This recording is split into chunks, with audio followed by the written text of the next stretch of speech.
Bonjour peuple du Seigneur. Nous bénissons Dieu, nous le levons, nous le rendons la gloire parce qu'il est Dieu. Depuis des siècles et des siècles, il reste Dieu.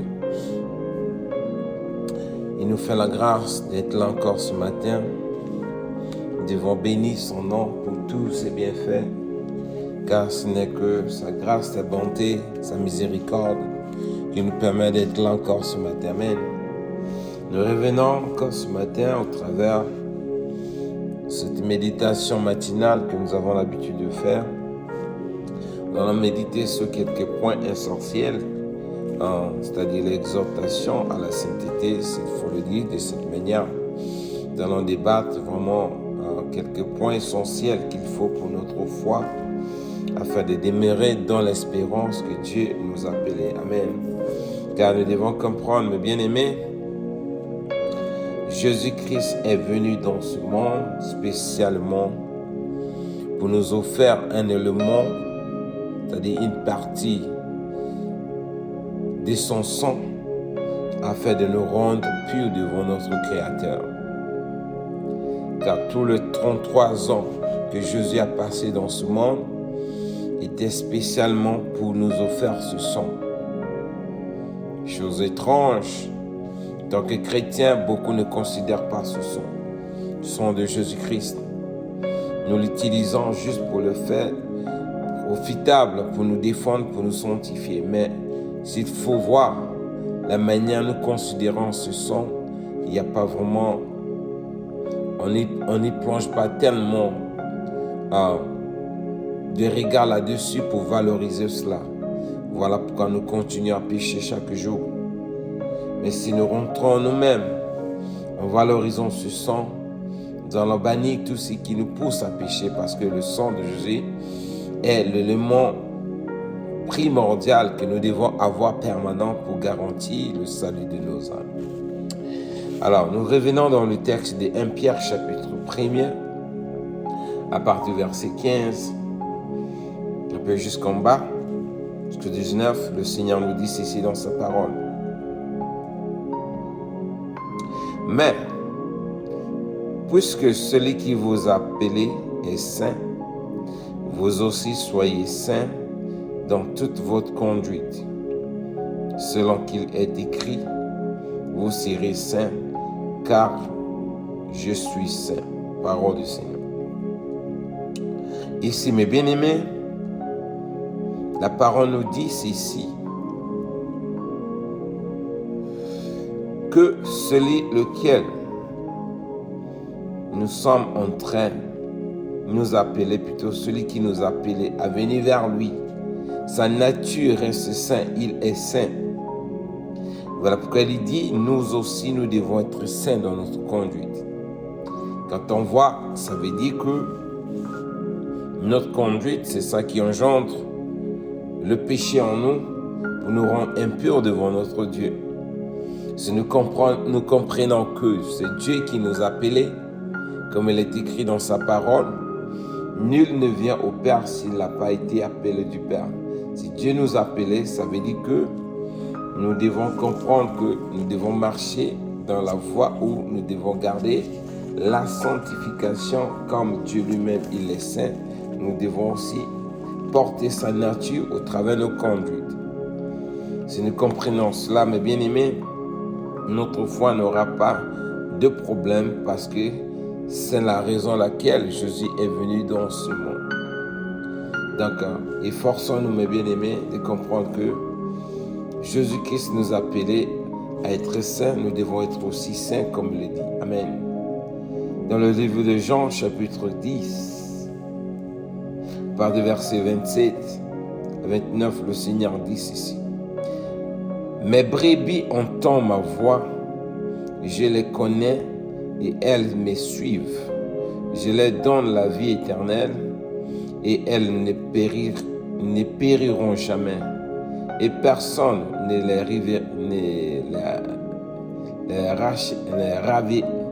ravira de ma main. Mon Père qui me les a donnés est plus grand que tout, et personne ne peut les ravir de ma main. de la main de mon Père. Parole du Seigneur. Dieu qui nous a appelés, il nous dit aussi dans sa parole, pour que nous entendons sa voix, en écoutant sa voix plutôt, nous devons le suivre. Suivre quoi? C'est sa nature que nous devons suivre. On ne peut pas être chrétien qui a été appelé par Dieu, tu continues à marcher dans la désobéissance, dans l'incrédulité. Ça, c'est pas celui qui a été appelé par Dieu. Celui qui a été appelé par Dieu, en même temps, il est le brebis du Seigneur et il entend sa voix. Il suit la nature de son maître pour garder la sanctification qui garantit la relation de son Créateur et lui. Pourquoi? Parce que nous avons été appelés par ce Dieu. Comprenons cela, changeons de nature, disons de voix, marchons tel que nous avons été appelés, le Seigneur se glorifiera dans nos vies. Il ajoute à partir du verset 17, 1 Pierre chapitre 1, verset 17. Si vous invoquez comme Père celui qui juge selon les œuvres de chacun, sans acception de personne, conduisez-vous avec crainte pendant le temps de votre pèlerinage. Parole du Seigneur.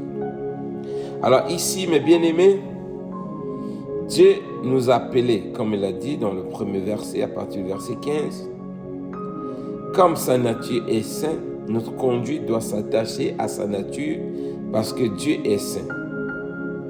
Comme il nous a appelés, nous entendons sa voix, mais il nous dit si nous avons été appelés et que nous marchons dans la crainte, dans la sainteté qu'il nous recommande. Lorsque nous invoquons ce Dieu, nous devons comprendre, il juge chacun de nous selon ses œuvres, selon sa conduite, sans acception de personne. Ça veut dire qu'il ne fait pas de choix ou bien il n'a pas de parti pris pour dire celui-là est plus proche de celui-là, celui-là est plus proche de moi, je peux le favoriser parce qu'il est à côté de celui X ou quoi. Non, que tu sois pasteur, chantre, que tu sois diacre, que tu sois prophète ou prophétesse, que tu sois un chrétien normal, mais bien-aimé, devant Dieu, nous sommes tous les êtres humains, nous sommes des pécheurs. Nous comparaîtrons devant le Seigneur pour rendre compte de la manière dont nous avons vécu dans ce monde après l'appel que nous avons reçu de la part de ce Dieu. Alors, si nous comprenons que notre Dieu est saint et qu'il nous recommande, nous demande de marcher dans la crainte, dans la sainteté selon sa nature, lorsque nous venons l'invoquer, mes bien-aimés, notre conduite doit s'attacher à l'image de ce Dieu qui garde la sainteté. C'est là où la crainte de Dieu doit naître en nous. La crainte de ne pas s'éloigner de ce Dieu doit naître en nous. On ne craint pas Dieu parce qu'il est méchant ou quoi. On craint pour ne pas tomber dans le tribunal de Dieu. Voilà pourquoi nous veillons nuit et jour dans nos conduites. Mais une personne qui vit dans ce monde, qui ne contrôle pas sa conduite, qui vit comme s'il n'était pas en pèlerinage, en se croyant qu'il est vie ici éternellement, cette personne se trompe. Car ici, le Seigneur nous dit, pendant le temps de notre pèlerinage, nous devons craindre Dieu, c'est-à-dire régler la voie, régler, disons, nos actions, la manière dont nous vivons dans ce monde, la manière dont nous pratiquons notre vie chrétienne. Il faut qu'il y ait la crainte de Dieu, mes bien-aimés. Sans la crainte de Dieu, nous ne sommes pas chrétiens. Parce que notre Dieu, il ne fait exception de personne. Et il jugera chacun de nous selon sa conduite. Si nous comprenons cela, mes bien-aimés, il est temps à ce que nous devons changer la manière dont nous vivons dans ce monde. Pourquoi? Parce que Dieu ne fait exception de personne, comme il le dit lui-même dans le livre de Deutéronome, chapitre 10, le verset 16. Le Seigneur nous dit ici, vous circoncirez donc votre cœur et vous ne ne raidirez plus votre cou. Car l'Éternel, votre Dieu, est le Dieu des dieux, le Seigneur des seigneurs, le Dieu grand, fort et terrible, qui ne fait point d'acception de personne et qui ne reçoit point de présent. Amen. Notre Dieu nous dit encore ce matin, nous devons circoncire nos cœurs, c'est-à-dire enlever tout ce qui peut faire du mal au cœur, nous pécher, nous irriter. Car la colère de l'être humain vient toujours à partir de son cœur. C'est là-bas ça déclenche. Et le reste du corps de l'être humain active les actions de la violence envers ceux qui seront en face de la personne. Mais Dieu nous dit de circoncire nos cœurs, c'est-à-dire que nos cœurs ne soient plus vraiment vulnérables. Quoi qu'il arrive, ce qu'il arrive, n'importe quelle action qui arrivera, nous allons voir, c'est une action, ça n'a rien à faire tant que je vis, ça ne dit rien. On oublie, ça ne touche rien, ça ne fait pas du mal. Pourquoi notre cœur est circoncis? Un cœur qui n'est pas circoncis, c'est un cœur qui n'accepte pas quoi que ce soit. C'est un cœur qui dit, moi je suis suprême, je suis beau, je suis chef, je suis élégant. Et l'orgueil, il place son orgueil, ça fait naître l'orgueil, et c'est ça qui pousse l'homme à agir méchamment envers les autres. Pourquoi? Parce que le cœur n'a pas été circoncis. Un cœur circoncis, il accepte tout, il avale tout, il ne dit rien, il ne réagit pas. Pourquoi? Parce qu'il veille pour le salut de son âme. C'est ça ce que Dieu nous parle.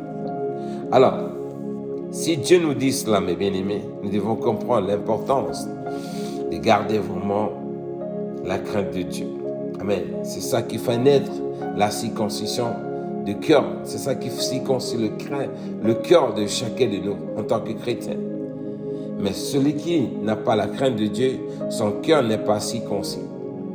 Il s'y croit Dieu lui-même, comme le serpent avait dit à Adam, à Ève. Si tu manges ce fruit, tes yeux vont s'ouvrir et tu seras comme Dieu. Tu connaîtras le bien et le mal. Or, cette nature, c'est ça qui nous a poussé, nous pousse à pécher contre Dieu. Dans le verset 19, 1 Pierre chapitre 1er, le verset 19, le Seigneur nous dit ceci.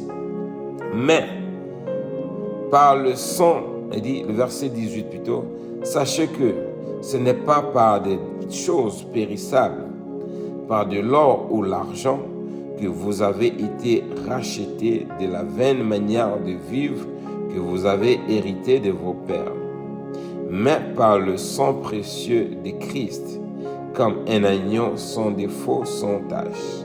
Parole du Seigneur. Alors, mes bien-aimés, voici l'action qui a, je pourrais dire, déplacé Jésus-Christ de son trône pour venir ici-bas.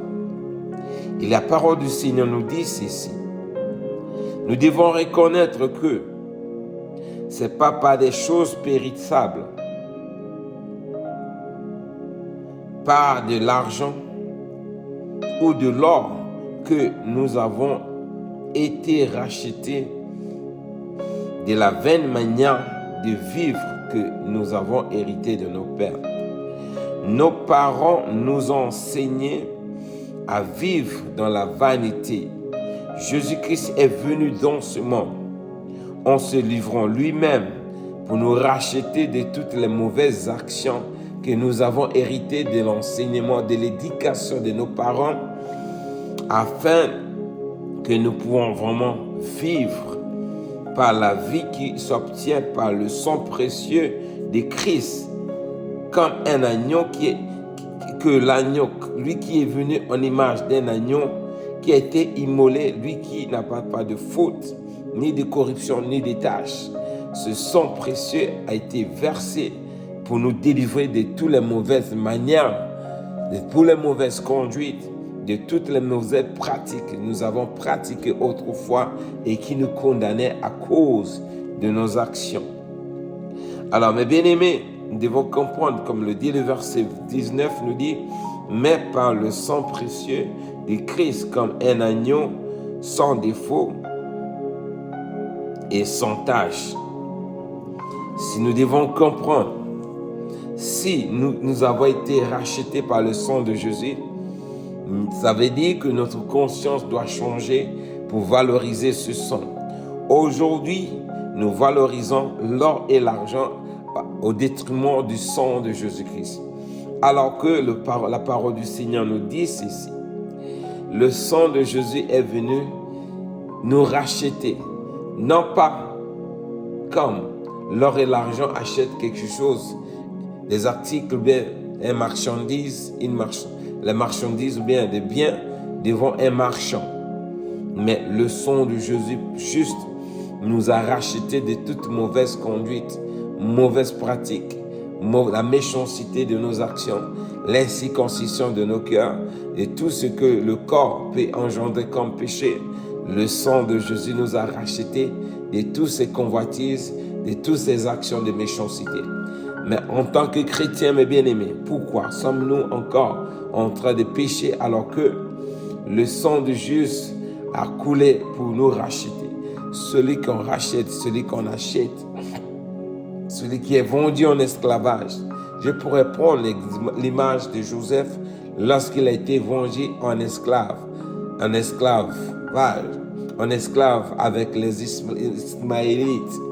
Ils l'ont pris, ils l'ont mené en Égypte. Arrivé là-bas, ils l'ont vendu à Potiphar.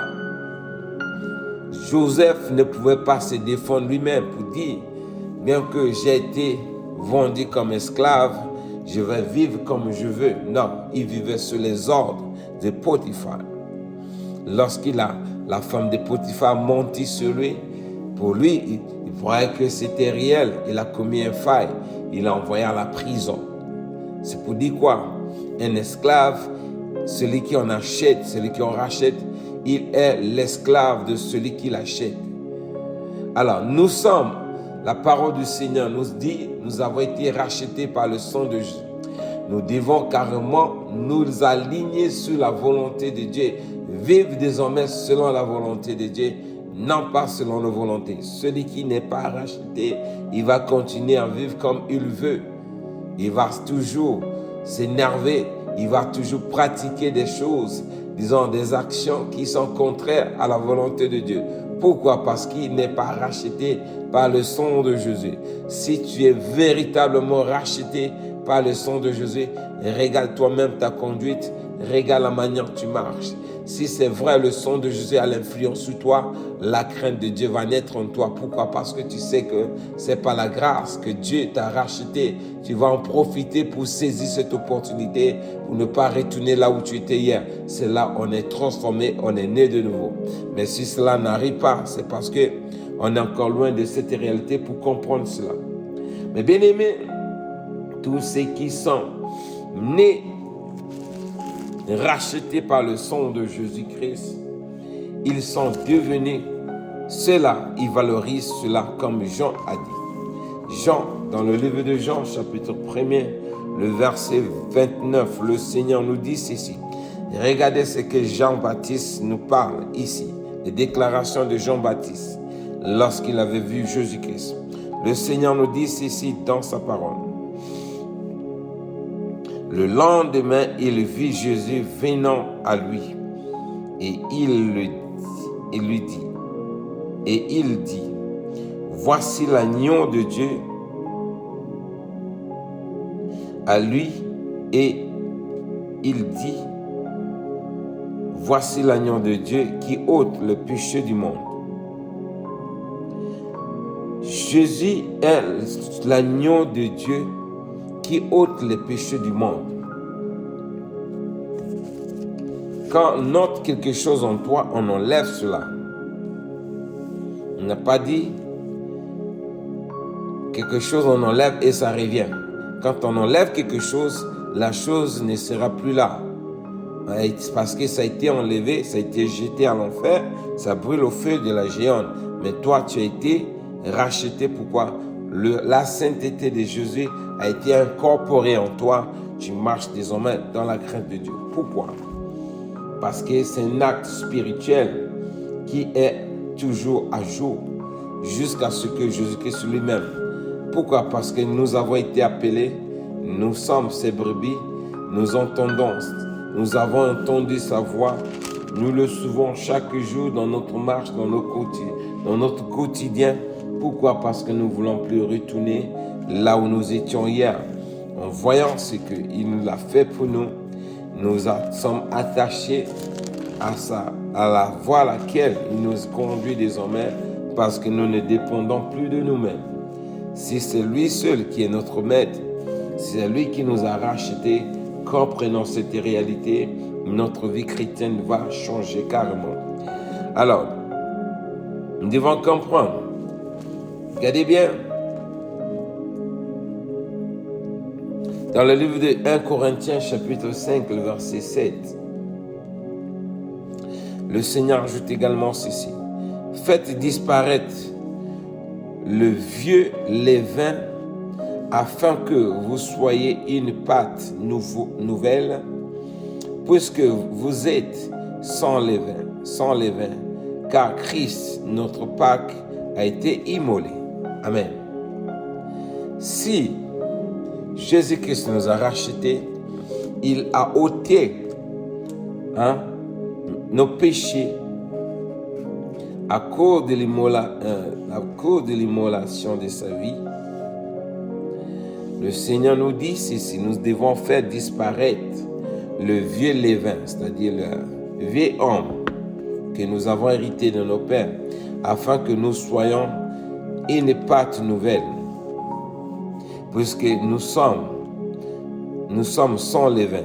C'est-à-dire, vous voyez, la levure, quand on met ça dans une farine, on met l'eau ensemble, ça fait gonfler la pâte. Lorsqu'il n'y a plus de péché en nous, mes bien-aimés, nous sommes carrément tels que nous sommes. Il n'y aura pas de double visage où on est gonflé. Lorsqu'il y a une action qui arrive, on se fait gonfler comme le vieux qui gonfle la pâte de farine. Dieu nous dit ceci dans sa parole, nous sommes désormais une farine qui n'a pas de levure. On met l'eau, on reste tel que nous sommes. On ne se gonfle pas parce qu'il n'y a pas le levain à l'intérieur. Il n'y a pas de levure à l'intérieur. Parce qu'il n'y a pas le péché en nous. Nous sommes tels que nous sommes. Nous n'avons qu'une seule identité. Que ce soit dans le noir, dans la lumière, on marche dans cette voie parce que nous suivons les traits que Christ nous a, la voie que Christ nous a emmenés, nous a appelés à marcher. Pourquoi? Nous n'avons pas d'hypocrisie en nous. Mais celui qui a double visage, il est comme la farine mélangée avec levure. Ça ne pourra que gonfler, ça ne pourra pas vraiment se cacher. Quoi qu'il arrive, les actions de cette personne vont toujours s'identifier on doit toujours identifier cette personne au travers de ses actions. Nous devons comprendre, mes bien-aimés, Jésus-Christ, l'acte qu'il a posé, mes bien-aimés, c'est resté de génération en génération. Son immolation est à perpétuité jusqu'à ce qu'il revienne dans ce monde. Dans le livre de l'Apocalypse, chapitre 5, le verset 6, regardez ce que Jean nous a laissé comme archive pour interpeller notre conscience, pour comprendre que lorsque nous venons nous humilier devant ce Dieu pour demander le pardon, nous devons considérer l'acte que nos déclarations, parce que nous ne les déclarons pas par la bouche, mais parce que nous connaissons la réalité de ce que nous sommes en train de confesser au bout de nos lèvres. Ou parce que ça vient de notre connaissance que nous avons acquis au travers de la parole du Seigneur. Le texte nous enseigne ceci dans le livre de l'Apocalypse, chapitre 5, verset 6. Et je vis au milieu du trône et des quatre êtres vivants, et au milieu des vieillards, un agneau qui était là, comme immolé. Il avait 7 cônes et 7 yeux, qui sont les 7 esprits de Dieu, envoyés par toute la terre. Parole du Seigneur. Vous savez, mes bien-aimés, Jésus-Christ a été immolé il y a 2000 ans de cela. Mais son immolation, mes bien-aimés, est élevée devant le trône de Dieu en présence des 24 vieillards. Il est suspendu. L'acte de la crucifixion à la croix est encore à nos jours. Voilà pourquoi lorsque nous invoquons le sang de Jésus, le sang là vient devant le trône, et depuis le trône de la grâce, pour venir nous sanctifier, pour venir nous purifier, pour ne pas que le vieux levain ne puisse plus avoir l'influence en nous. Comment se fait-il? Tu es en train de te sanctifier au travers le sang de Jésus qui est suspendu devant le trône de Dieu en présence des 4 êtres vivants et des 24 vieillards.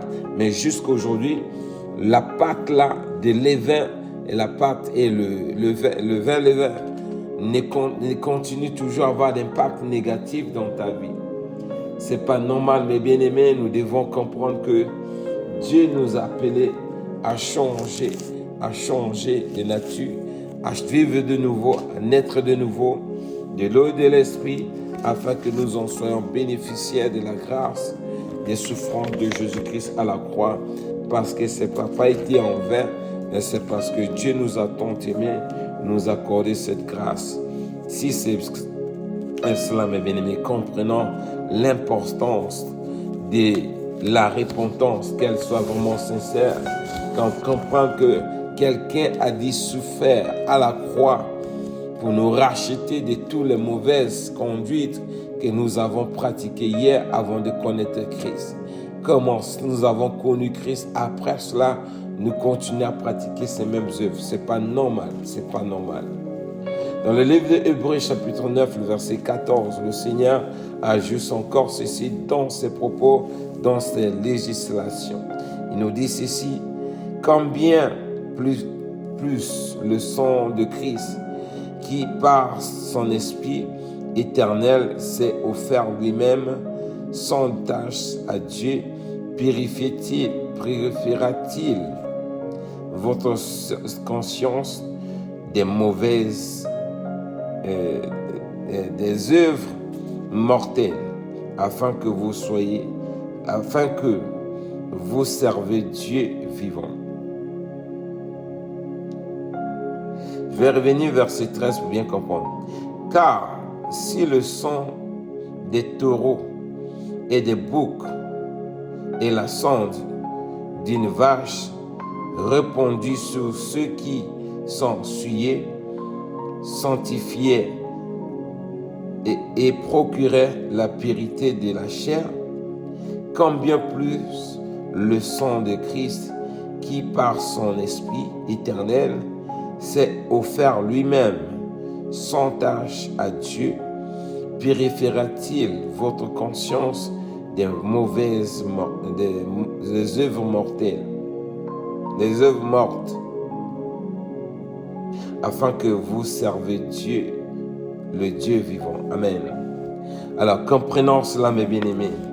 Le sang de Jésus a été immolé pour nous sanctifier, pour nous purifier de toutes les œuvres mortes que nous avons pratiquées hier, afin que qu'on puisse servir Dieu vivant, avec une conscience pure. Pourquoi?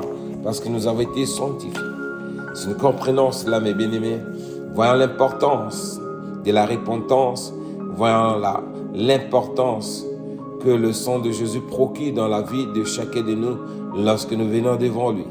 Car ce sang, mes bien-aimés, ne méritait pas de souffrir la condamnation, le châtiment de la croix.